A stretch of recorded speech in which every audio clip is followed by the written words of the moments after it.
A'udzubillahi minasyaitonirrajim. Bismillahirrahmanirrahim. Alhamdulillahirabbil alamin. Shalatu wassalamu ala asrofil anbiya'i wal mursalin Sayyidina wa maulana Muhammadin wa ala alihi wa sahbihi ajma'in. Masih bersama Sisa Fikih. Kali ini kita akan meneruskan kajian tentang kisah para nabi, melanjutkan dari pertemuan sebelumnya yang sempat vakum, di mana pada pertemuan terakhir tentang kisah para nabi itu sampai pada kisah Nabi Yahya. Selanjutnya kita akan membahas tentang kisah Nabi Isa, putra dari Sayyidah Maryam alaihi salam. Isa merupakan putra dari Sayyidah Maryam, sebagaimana Allah berfirman dalam surat Ali Imran 83 ayat pertama, diturunkan untuk membantah orang Nasrani yang mengira bahwasanya Allah memiliki anak. Telah datang utusan penduduk Najran kepada Rasulullah. Mereka menyebutkan keyakinan mereka yang batil di hadapan beliau berupa akidah Trinitas. Mereka menyatakan bahwa Allah adalah salah satu dari ketiga Tuhan tersebut, yaitu Allah, Isa, dan Maryam, sesuai dengan perbedaan yang ada pada diri mereka. Lantas Allah menurunkan permulaan surat yang menjelaskan bahwa Isa merupakan hamba Allah dan diciptakan serta dibentuk dalam rahim, sebagaimana dia juga membentuk makhluk yang lain. Allah menciptakan tanpa bapak, sebagaimana Allah telah menciptakan Adam tanpa bapak dan ibu. Jika Allah berkata kun, maka fayakun, jadilah. Allah menjelaskan asal mula kelahiran ibunya Maryam. Allah telah berfirman yang artinya sesungguhnya Allah telah memilih Adam, Nuh, keluarga Ibrahim, dan keluarga Imran melebihi segala umat di masa mereka masing-masing, sebagai satu keturunan yang sebagainya turunan yang lain. Allah maha mendengar lagi maha mengetahui. Ingatlah ketika istri Imran berkata, "Ya Tuhanku, sesungguhnya aku menazarkan kepada engkau anak dalam kandunganku menjadi hamba yang soleh dan berkhidmat di Baitul Maqdis. Karena itu terimalah nazar ini daripadaku. Sesungguhnya engkaulah yang maha mendengar lagi maha mengetahui." Maka tatkala istri Imran melahirkan anaknya, dia pun berkata, "Ya Tuhanku, sesungguhnya aku melahirkannya seorang anak perempuan, dan Allah lebih mengetahui apa yang dilahirkannya itu. Anak laki-laki tidak seperti anak perempuan. Sesungguhnya aku telah menamai dia Maryam, dan aku mohon perlindungan untuknya serta anak keturunannya engkau daripada setan yang terkutuk." Maka Tuhan menerimanya sebagai nazar dengan penerimaan yang baik dan mendidiknya dengan pendidikan yang baik. Dan Allah menjadikan Zakaria sebagai pemeliharanya. Setiap Zakaria masuk untuk menemui Maryam di mihrab, ia mendapati makanan di sisinya. Zakaria berkata, "Hai Maryam, dari mana kamu memperoleh makanan ini?" Maryam menjawab, "Makanan itu dari sisi Allah. Sesungguhnya Allah memberi rezeki kepada siapa yang dikehendakinya tanpa hisab." Allah Ta'ala menyebutkan bahwa dia telah memilih Adam alaihissalam dan sejumlah anak keturunannya yang mengikuti syariatnya, yang senantiasa mentaatinya. Kemudian Allah Ta'ala memberikan pengkhususan seraya berkata, "Dan keluarga Ibrahim." Masuk ke dalam keluarga Ibrahim itu adalah anak keturunan Ismail dan anak keturunan dari Ishak. Kemudian Allah menyebutkan keutamaan rumah tangga yang bersih dan suci, yaitu keluarga Imran. Yang dimaksud Imran di sini adalah ayah daripada Sayyidah Maryam, ibu dari Nabi Isa. Muhammad bin Ishaq berkata, dia adalah Imran bin Bashim bin Amun bin Misha bin Haskiyah bin Ahrik bin Mutsim bin Aziza bin Amsyia bin Yawishi bin Akhriu bin Yazim bin Bahfashat bin Isya bin Iyan bin Rohba'am bin Sulaiman bin Daud.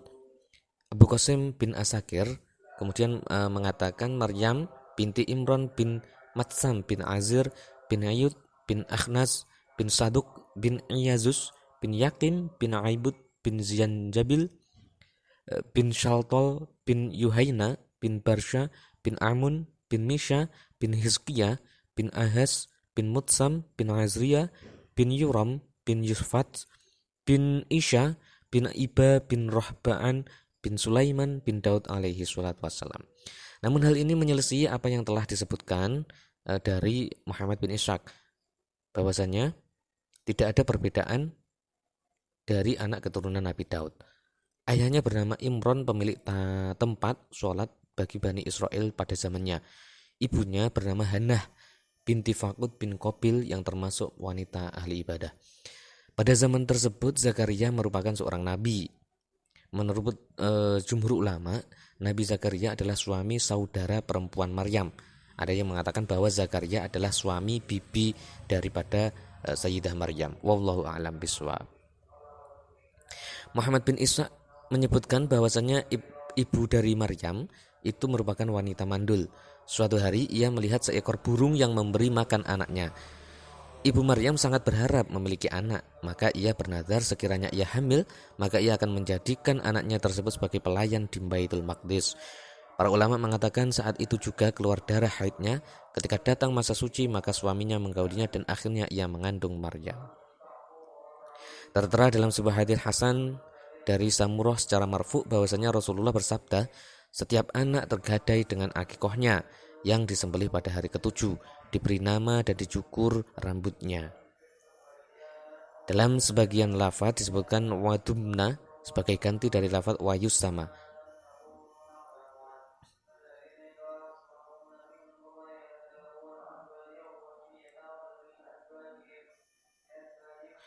Imam Ahmad berkata, Haitam telah menceritakan kepada kami, Has bin Maisarah telah menceritakan kepada kami dari Al-A'la, setiap anak yang dilahirkan oleh ibunya akan dipukul oleh setan dari kedua sisinya, kecuali Maryam dan anaknya.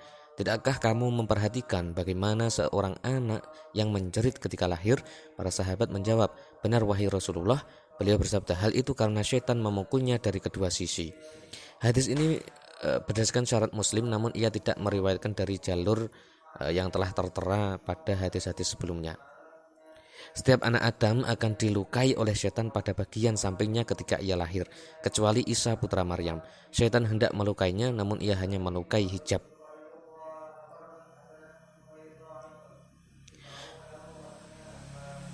Mayoritas ahli tafsir menyebutkan bahwasanya ketika ibu Maryam melahirkannya, maka ia segera membungkusnya dengan kain lantas, membawanya ke masjid dan menyerahkannya kepada ahli ibadah yang tinggal di sana. Maryam adalah putri dari imam mereka sekaligus pemilik tempat ibadah tersebut. Mereka pun bersilang pendapat berkaitan dengan diri Maryam. Secara zahir bahwasanya Maryam diserahkan kepada mereka setelah disusui dan diasuh.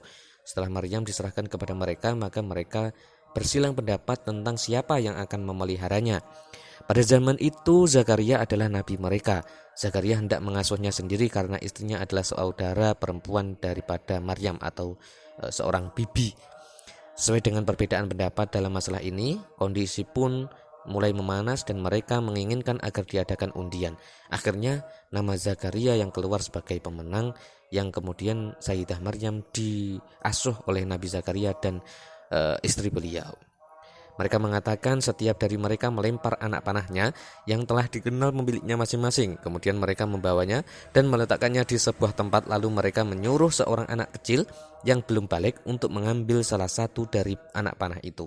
Maka yang muncul adalah anak panah daripada Nabi Zakaria. Mereka kemudian menuntut untuk diadakan undian yang kedua, yaitu mereka melempar anak panah mereka masing-masing ke dalam sungai. Barang siapa yang anak panahnya melawan arus, maka dialah pemenangnya. Maka anak panah Zakaria lah yang melawan arus, sedangkan anak panah dari yang lain terbawa arus. Kemudian mereka menuntut untuk diadakan undian yang ketiga. Mereka tetap menyangkal bahwasannya mereka lah yang pantas untuk mengadopsi daripada Sayyidah Maryam. Akhirnya diadakan undian yang ketiga. Barang siapa yang anak panahnya terbawa arus, maka dialah pemenangnya. Maka anak panah Zakaria terbawa arus air, namun yang lain melawan arus. Maka Zakaria lah pemenangnya. Para ahli tafsir mengatakan Zakaria menempatkan Maryam di tempat yang mulia yang terletak di dalam masjid. Tidak ada yang dapat menemui selain dirinya. Maryam beribadah kepada Allah di tempat itu serta ia pun melakukan kewajibannya. Ia senantiasa melaksanakan ibadah baik siang maupun malam. Bahkan ia menjadikan pemisalan bagi Bani Israel karena ibadahnya. Ia dikenal memiliki kondisi yang mulia dan sifat yang baik. Bahkan ketika Nabi Zakaria masuk menemuinya di tempat ibadah itu, maka ia mendapatkan makanan yang aneh yang tidak ada pada musim-musim tersebut. Ia senantiasa mendapatkan buah-buahan di musim panas. Ia mendapatkan buah-buahan di musim dingin. Jadi ketika musim panas, dia mendapatkan buah-buahan musim dingin. Ketika musim dingin, dia mendapatkan buah-buahan musim panas. Oleh karena itu, Zakaria kemudian berkata, "Dari mana kamu memperoleh makanan ini?" Maryam menjawab, "Makanan itu dari sisi Allah. Sesungguhnya Allah memberi rizki kepada siapa yang dia kehendaki tanpa hisab." Mulai saat itulah Zakaria sangat berharap ia memiliki anak dari keturunannya meskipun ia telah tua. Firman Allah Ta'ala, di sanalah Zakaria mendoakan kepada Tuhannya seraya berkata, "Ya Tuhanku, berilah aku dari sisi Engkau seorang anak yang baik. Sesungguhnya Engkau Maha Pendengar doa."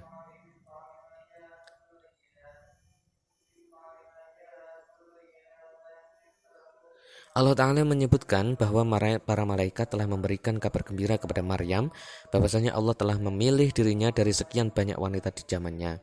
Ia dipilih untuk melahirkan seorang anak tanpa adanya perantara bapak. Maryam diberikan kabar gembira bahwa anak tersebut kelak akan menjadi seorang nabi. Firman Allah Ta'ala, "Dan dia berbicara dengan manusia dalam buayan." Ketika di waktu kecil, ia akan menyeru kepada manusia untuk beribadah kepada Allah dan tidak mensekutukannya dengan apapun. Demikian pula di masa dewasanya. Pada ayat ini menunjukkan bahwasanya Isa mencapai usia dewasa, sedangkan ia tetap menyeru ke jalan Allah. Maryam diperintahkan untuk memperbanyak ibadah, ketaatan, sujud, dan ruku' agar berhak mendapatkan kemuliaan dan sebagai wujud syukur atas nikmat tersebut. Ada yang mengatakan Maryam melaksanakan sholat hingga bengkak kedua kakinya. Semoga Allah meridhoinya dan merahmatinya. Semoga Allah mencurahkan rahmatnya kepada bapak ibunya.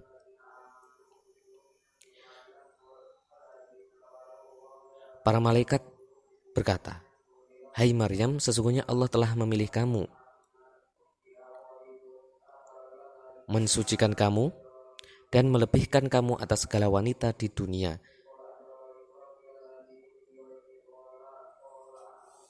Allah kemudian berfirman kepada Musa sebagaimana ini untuk pemisalan, "Hai Musa, sesungguhnya aku memilih melebihkan kamu dari manusia yang lain."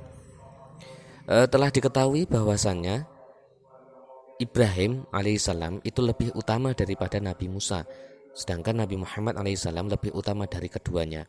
Demikian halnya umat ini lebih utama dari umat-umat sebelumnya. Lebih banyak jumlahnya, lebih utama ilmunya, lebih suci amalannya dibanding Bani Israel dan yang lain sebagainya.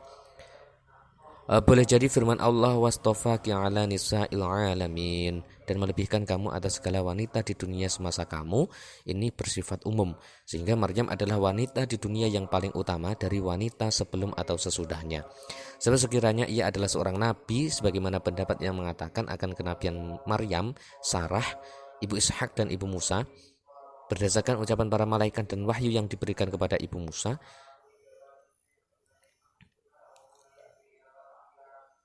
hal ini tidak menghalangi bahwasannya Maryam lebih utama dari Sarah dan ibu Musa. Wallahu a'lam. Maryam merupakan wanita yang paling benar lagi masyhur dibandingkan dengan wanita sebelum atau sesudahnya.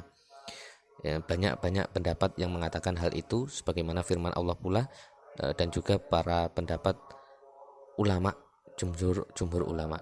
Imam Ahmad, Bukhari, Muslim, At-Tirmidzi dan An-Nasa'i telah meriwayatkan dari jalur Hisham bin Urwah dari ayahnya Abdullah bin Ja'far dari Ali bin Abi Thalib. Ia berkata Rasulullah bersabda, "Sebaik-baik wanita adalah Maryam binti Imran, sebaik-baik wanita adalah Khadijah binti Khuwailid."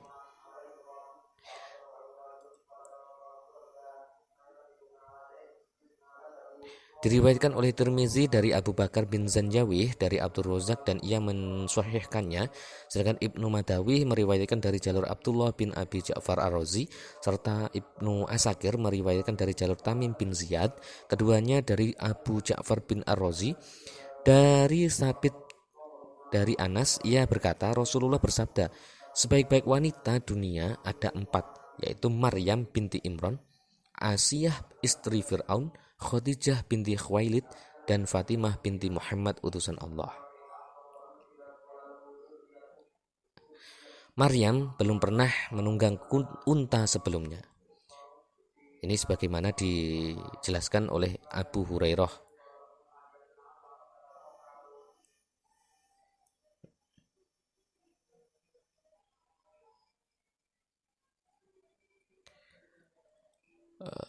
Banyak tentang yang mengisahkan tentang hadis-hadis keutamaan dari keempat wanita tersebut, terutama dari sisi Maryam binti Imran dan Sayyidah Fatimah binti Muhammad SAW. Intinya banyak hadis itu menunjukkan bahwa Maryam dan Fatimah lebih utama dari keempat wanita itu. Boleh jadi pengecualian tersebut menunjukkan bahwa Maryam lebih utama dari Fatimah, atau boleh jadi keduanya sama-sama utama.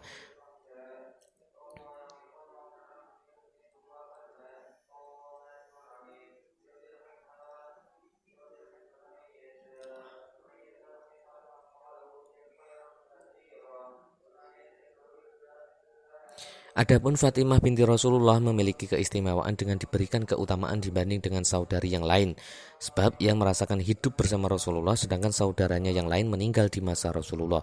Sedangkan Aisyah adalah istri yang paling dicintai oleh Rasulullah. Beliau tidak menikahi perawan kecuali dirinya. Tidak ada wanita di dalam umat ini atau bahkan lainnya yang lebih mengetahui dan lebih memahami syariat melebihi dirinya. Allah Ta'ala menampakkan ghairahnya atau rasa cemburu kepadanya dikala orang ahli ifki menfitnahnya. Allah Ta'ala menurunkan kesucian dari langit ketujuh yang masih menjalani kehidupannya setelah meninggalnya Rasulullah SAW selama hampir 50 tahun. Ia menyampaikan Al-Quran dan As-Sunnah, memberikan fatwa kepada kaum muslimin dan memberikan islah kepada orang yang berselisih. Ia adalah ummahatul mukminin yang paling mulia, bahkan melebihi Khadijah, ibu dari putri-putri dari Rasulullah SAW. Hal ini berdasarkan sependapat sejumlah ulama terdahulu serta kontemporer. Sikap yang paling baik adalah tawakuf. Hal ini berdasarkan sabda Rasulullah, keutamaan Aisyah dibanding wanita yang lain ibarat keutamaan sarit dibanding dengan makanan-makanan yang lain. Boleh jadi keutamaan tersebut berlaku umum bagi wanita yang tertera dalam hadis tersebut, atau boleh jadi keutamaan tersebut kembali kepada wanita selain yang tertera pada hadis itu. Wallahu a'lam.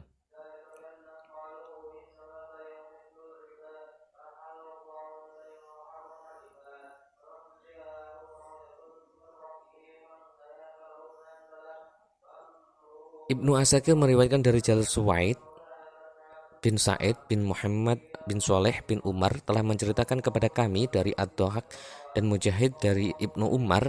Ia berkata, Jibril turun kepada Rasulullah untuk menyampaikan wahyu. Ia duduk dan berbincang dengan Rasulullah. Tiba-tiba Khadijah melintas. Jibril kemudian berkata, siapa dia, wahai Muhammad? Beliau menjawab, dia adalah Khadijah, salah satu umatku. Jibril kemudian berkata, ada risalah yang aku bawa dari Allah untuk menyampaikan salam kepadanya, memberikan kabar gembira kepadanya bahwa ia memiliki satu rumah di dalam surga yang terbuat dari tumbuhan yang berluas jauh dari api, serta tidak ada kepenatan serta keributan. Khadijah berkata, Allah adalah maha pemberi selamat, darinya segala keselamatan, salam sejahtera bagi kalian berdua, rahmat Allah dan berakahnya atas Rasulullah.